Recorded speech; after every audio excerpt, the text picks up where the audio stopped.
মধু! মধু, আমি তোমাকে প্রপোজ করেছিলাম আর তুমি রিজেক্ট করলে। তুমি যদি এক্ষুনি আই লাভ ইউ না বলো, আমি এখান থেকে লাফ দেবো। তুমি বলবে নাকি লাফ দেবো? তুমি শুনলে মধু, ও লাভ দেবে বলছে। তুমি আই লাভ ইউ বলে দাও না, না হলে উপর থেকে লাভ দিয়ে দেবে। আর ও লাভ দিলেই এক এক করে মিডিয়ার লোক আসতেই থাকবে। কলেজের বদনাম হয়ে যাবে। কিন্তু ওনারা কেন আসবেন? কারণ উপর থেকে যখন ও লাভ দেবে তখন এরা মোবাইলে রেকর্ড করবে আর মিডিয়াকে দিয়ে দেবে। বলে দাও না মা। কি বলছেন? কাল যদি কলেজে সব ছেলে এরকম করে, ও কি সবাইকে আই লাভ ইউ বলবে? এই ভালো ভালো নিচে নেমে আয়। আপনি চুপ করুন স্যার, আমাকে বোঝাতে আসবেন না।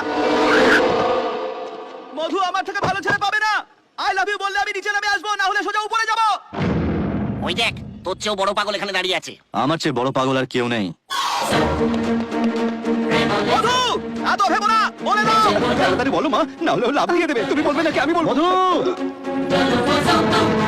আরে ওর থেকে উঁচুতে কেন উঠছে? মধু, ওকে আই লাভ ইউ বললে আমি এখান থেকে ঝাঁপ মারবো।